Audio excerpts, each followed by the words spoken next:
Good morning everyone, welcome back to the channel. आज हम 3 और साथ में 4 अप्रैल दोनों ही दिनों के करंट अफेयर्स को यहाँ पर कवर करेंगे क्योंकि कल मंथली की वजह से रह गया था तो हम ये नहीं कर पाए थे।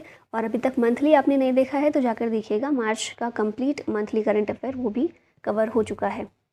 ठीक है, बाकी कल और आज की बात करते हैं। शुरू करेंगे एक शॉर्ट न्यूज़ के साथ। शॉर्ट न्यूज़ क्या है? नवेदो डेल रियूज़, ये क्या है? ये एक स्ट्रेटोवोल्केनो है जो कि सेंट्रल पार्ट ऑफ कोलंबिया में देखने को मिलता है।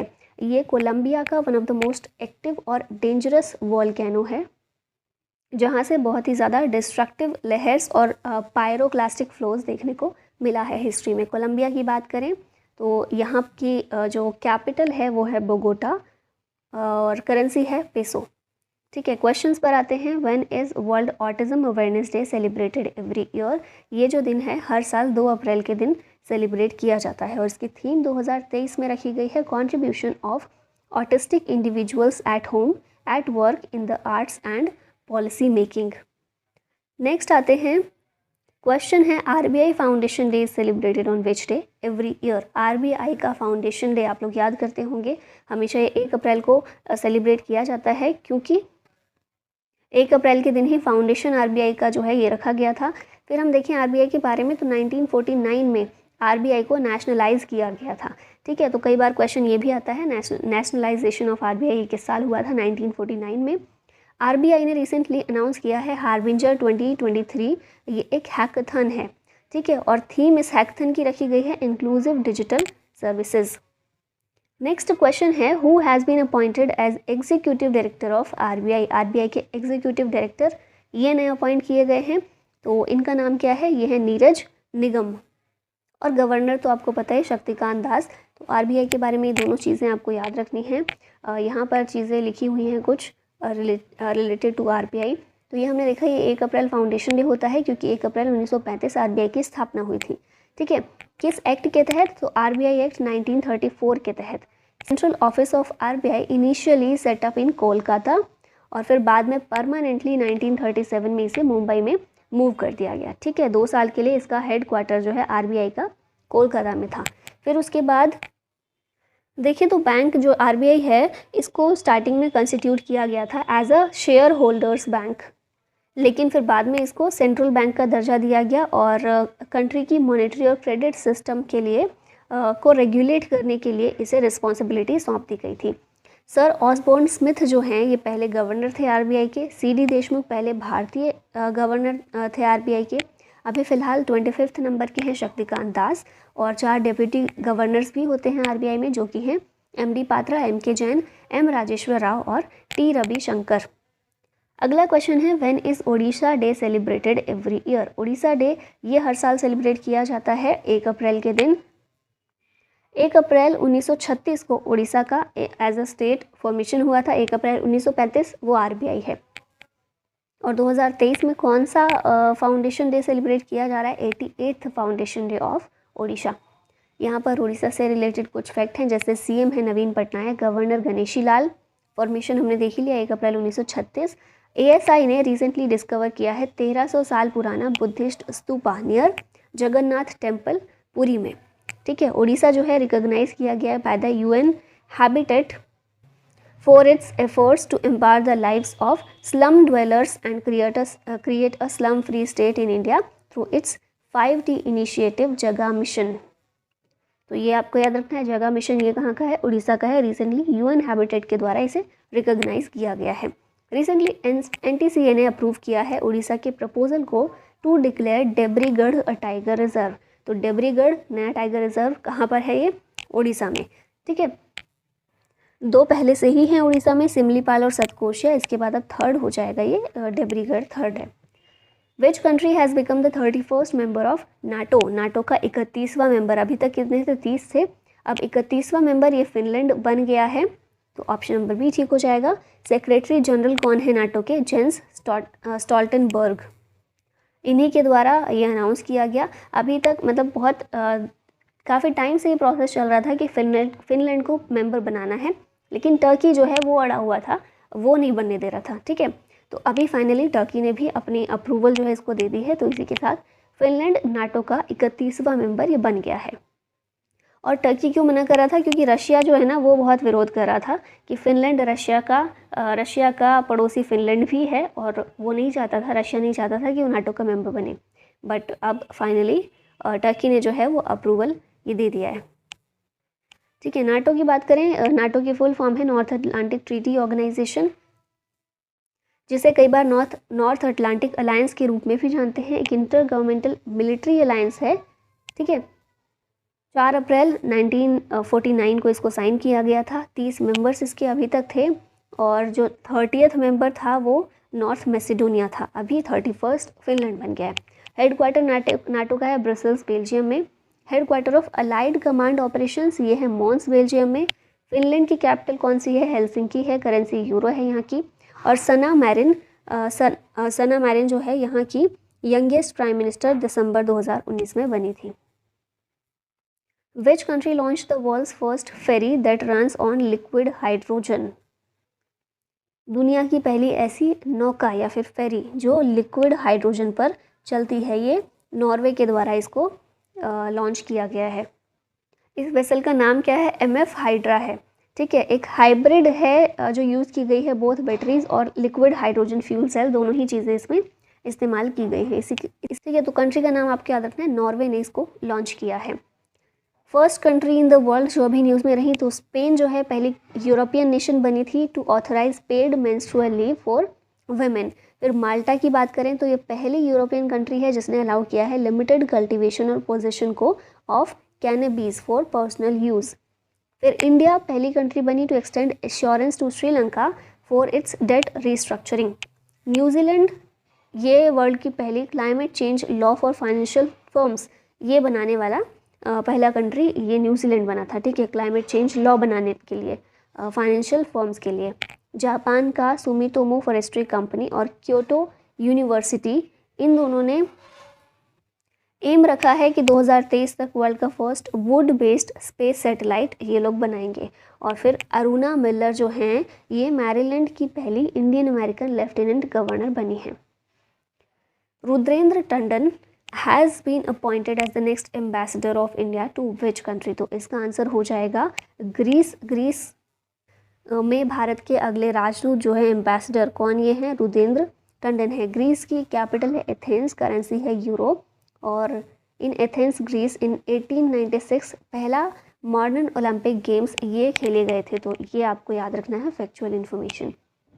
यहाँ पर Indian ambassadors to other countries ये देख लेते हैं। तो सुहेल एजाज खान इंडिया के एम्बेसडर हैं टू सऊदी अरबिया। फिर सिबी जॉर्ज ये जापान में इंडिया के एम्बेसडर हैं। विक्रम दोराईस्वामी ब्रिटेन में भारत के हाई कमिश्नर हैं। प्रणय कुमार वर्मा ये हाई कमिश्नर हैं इंडिया के टू बांग्लादेश। तरनजीत सिंह संधू ये US में इंडिया के एम्बेसडर हैं। नवीन श्रीवास्तव नेपाल में इंडिया के एम्बेसडर हैं। और फिर उसके बाद हम देखें करंट अफेयर, तो US सीनेट कमेटी ने अनाउंस किया है the appointment of Eric Garcetti as the new US ambassador to India. ये आपको याद ही होगा, हमने कवर भी किया था। Which state's tea has recently been granted a European geographical indication tag? तो ये जो टैग है हिमाचल प्रदेश की चाय को मिला है यूरोपियन कमीशन के द्वारा, ये दिया जाता है। ठीक है, और हिमाचल प्रदेश की जो कांगड़ा टी है इसको दिया गया है, ये जो टी है a unique variety of T grown in the Kangra district. ठीक है, तो हिमाचल प्रदेश के कांगड़ा डिस्ट्रिक्ट की एक कांगड़ा टी है जिसको GI टैग यूरोपियन कमीशन के द्वारा दिया गया है। नेक्स्ट आते हैं, यहाँ पर GI टैग्स हैं लेटेस्ट जो दिए गए हैं इंडिया के कुछ हैं। तो अलीबाग वाइट अनियन ये महाराष्ट्र का है। तंदूर रेड ग्राम ये है तेलंगाना का। फिर रक्से कार्पो एप्रिकॉट लद्दाख का। डिंडीगुल ताले ये तमिलनाडु के हैं। नरसिंहपेटई नागस्वरम तमिलनाडु। कंदांगी सारी ये तमिलनाडु की है। फिर पलानी पंचामृतम ये भी तमिलनाडु से बिलोंग करता है। खोला चिली गोवा से है। काजी नींबू असम का। तिरूर बीटल लीफ ये है केरल का। क्वीन पाइनएप्पल त्रिपुरा से बिलोंग करता है। दार्जिलिंग टी तो आपको पता ही है वेस्ट बंगाल की है। और पहला GI टैग था भारत का 2004-05 में इसको दिया गया था। तमिलनाडु और Karnataka maximum number of GI tags इनके पास है, followed by Kerala with 35 GI tags. फिर उत्तर प्रदेश में 34 GI टैग्स हैं और महाराष्ट्र में 31। तो सबसे ज़्यादा आपको याद रखना है मैक्सिमम तमिलनाडु और Karnataka. Which state has become the first state in India to have 100% electrified railway network? ये कौन सा स्टेट बन गया है? हरियाणा। मार्च 2023 में railway network in the state of Haryana in India was completely electrified by Indian railways. और इसी के साथ ये इस तरह का पहला स्टेट बन गया है जिसने अचीव किया है 100% electrification of its railway network. Haryana के बारे में देखें तो सीएम है मनोहर लाल खट्टर, गवर्नर बंडारू दत्तात्रेय। हरियाणा के सीएम ने जब बजट पेश किया उस टाइम उन्होंने Sushma Swaraj award for women इसको अनाउंस किया था। ठीक है, अवार्ड मनी 5 लाख रखी गई है। वर्ल्ड का largest museum on Harappan culture, ये राखीगढ़ी हरियाणा में हमें देखने को मिलेगा। चंडीगढ़ एयरपोर्ट का नाम चेंज करके शहीद भगत सिंह कर दिया गया है। फिर 4th खेलो इंडिया यूथ गेम्स हरियाणा में ही हुए थे, अभी 5th हमें देखने को मिला है। ठीक है, 2023 में जो हुए हैं। यहाँ 4th की बात कर रहे हैं, हरियाणा में ये हुए थे। ठीक है, जिसमें टॉप 3 स्टेट्स थे हरियाणा, महाराष्ट्र और कर्नाटक। नेक्स्ट देखते हैं, क्वेश्चन है from where ISRO has successfully tested RLV-LEX। ISRO का पहला रीयूजेबल लॉन्च व्हीकल जो है ये लॉन्च किया गया, कहाँ से? कर्नाटक से किया गया है। ठीक है, RLV-LEX क्या है? ये reusable launch vehicle autonomous landing mission, और चित्रदुर्ग कर्नाटक से इसे लॉन्च किया गया। बहुत बड़ी उपलब्धि है।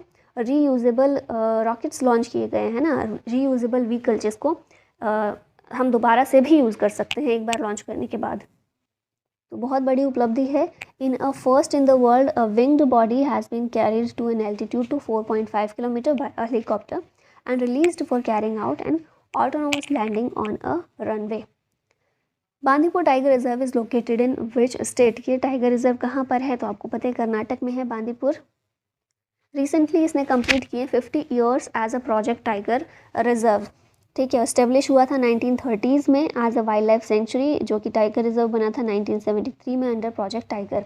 और 2 कंटीजियस डिस्ट्रिक्ट में ये स्प्रेड करता है, मैसूर और चामराजनगर में। ठीक है, कर्नाटक के 2 डिस्ट्रिक्ट में देखने को हमें मिलता है। यहाँ पर टाइगर रिजर्व कुछ दिए गए हैं तो आप इनको पढ़ लीजिए। नेक्स्ट आते हैं, who has become the new director general of naval operations? इनका नाम क्या है? यह है अतुल आनंद, वाइस एडमिरल अतुल आनंद। इन्होंने चार्ज लिया है as director general naval operations. Navy day कब होता है? 4 दिसंबर। चीफ ऑफ नेवल स्टाफ हैं अभी R Hari Kumar, chief of army staff हैं मनोज पांडे और चीफ ऑफ एयर स्टाफ हैं VR Chaudhary. Who has been appointed as vice chief of naval staff?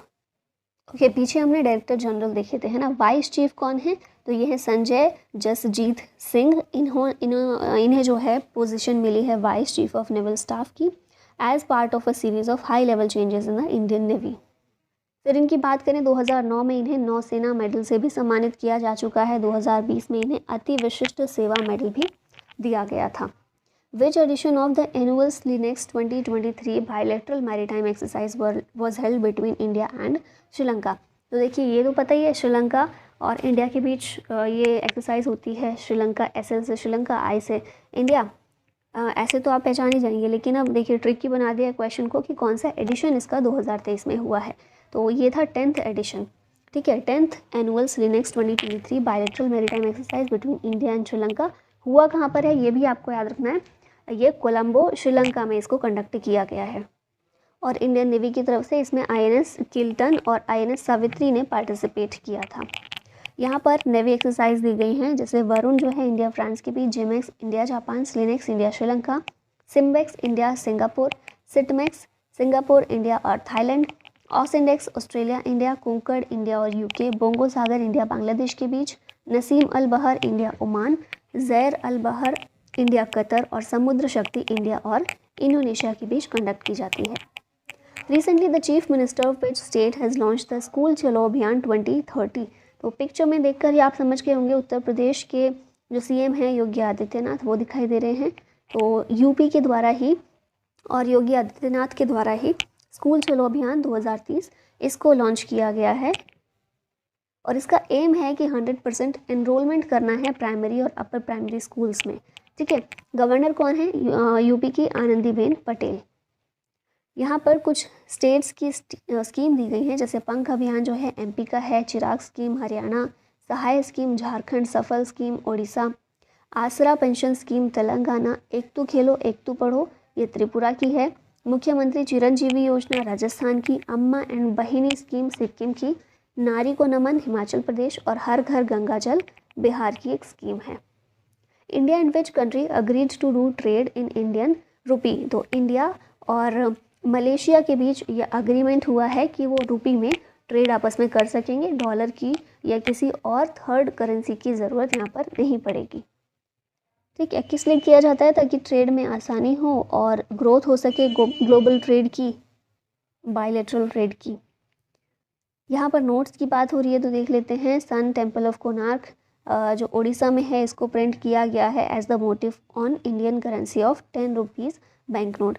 फिर 20 रुपये का जो नोट होता है उसमें एलोरा केव्स महाराष्ट्र की वो दिखाई गई हैं। 50 रुपये के नोट पर हम्पी टेम्पल कर्नाटक का, 100 रुपये के नोट पर गुजरात की रानी की वाव, फिर 200 रुपये के नोट पर है एमपी का सांची स्तूप, 500 रुपये के नोट पर है रेड फोर्ट नई दिल्ली का, और 2000 के नोट पर मंगलयान को प्रदर्शित किया गया है।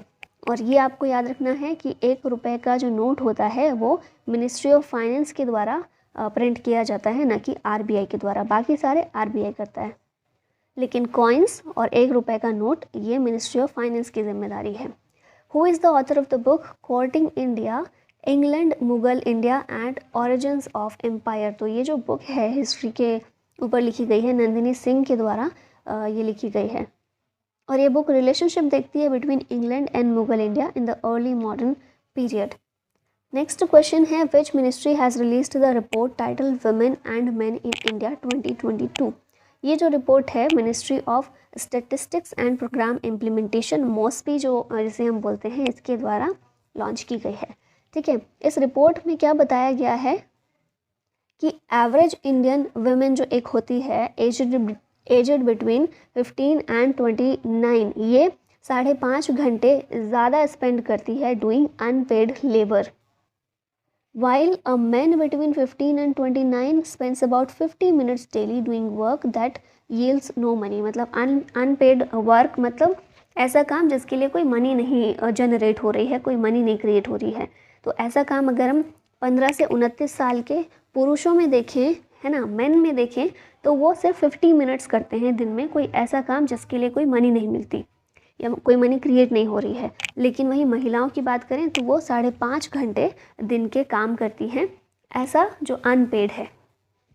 और फिर आगे इस रिपोर्ट में बोला है कि एक senior women above 60 spends 4 hours a day doing unpaid labour. जैसे मान लीजिए कोई मतलब ओल्ड महिला है, 60 ईयर्स से ज़्यादा है उसकी एज, तो वो दिन के 4 घंटे स्पेंड कर रही है अनपेड लेबर में। जबकि एक सीनियर मेन की बात करें, मतलब 60 अबव कोई पुरुष है, तो वो सिर्फ 1.5 घंटा स्पेंड कर रहा है किसी अनपेड वर्क में। तो ये अनपेड वर्क की एनर्जी जो है, अनपेड लेबर की एनर्जी पेड वर्क में लगाई जाए तो लड़कियां कितनी आगे हो सकती हैं। खैर आगे देखते हैं। नेक्स्ट क्वेश्चन है सारा Thomas passed away, who was she. सारा थॉमस जो है एक राइटर थी, इनकी मृत्यु हो गई है हाल ही में। ये 2 टाइम्स रेसिपिएंट भी रह चुकी हैं केरल साहित्य अकेडमी अवार्ड की। इनका जो नोटेड वर्क है नर्मदी पुदाव, इसके लिए इन्होंने केरल साहित्य अकेडमी अवार्ड 1979 में जीता था। और साथ ही इनको 2010 में भी अकेडमीज अवार्ड मिल चुका है for her overall contribution to Malayalam literature. Which state hosted the G20 summit of the state for the first time. पहली बार G20 summit of the state ये किसने होस्ट की है? तो ये आपको याद रखना है, त्रिपुरा के द्वारा होस्ट की गई है। Tripura hosted the first ever G20 summit of the state. Meeting जो है इसमें clean energy for greener future, इसके बारे में बात की गई है। और समिट के बाद एक शो भी, लाइट एंड साउंड शो भी ऑर्गेनाइज किया गया G20 डेलीगेट्स के लिए at the Ujjayanta palace. Chief minister कौन है त्रिपुरा के? मानिक शाह हैं, ये भी आपको याद रखना है। अब लास्ट में क्वेश्चन है आप लोगों के लिए, who has achieved the highest number of followers on the Twitter. Easy question है, आंसर बताइएगा। ऑप्शंस हैं Virat Kohli, Barack Obama, Elon Musk या फिर सी रोनाल्डो। इसी के साथ वीडियो का होता है अंत। टेलीग्राम पर आप PDF इसकी प्राप्त कर सकते हैं और लेटेस्ट अपडेट के लिए आप इंस्टाग्राम पर भी इंडो पाठशाला को फॉलो कर सकते हैं। Thank you so much for watching. जय हिंद।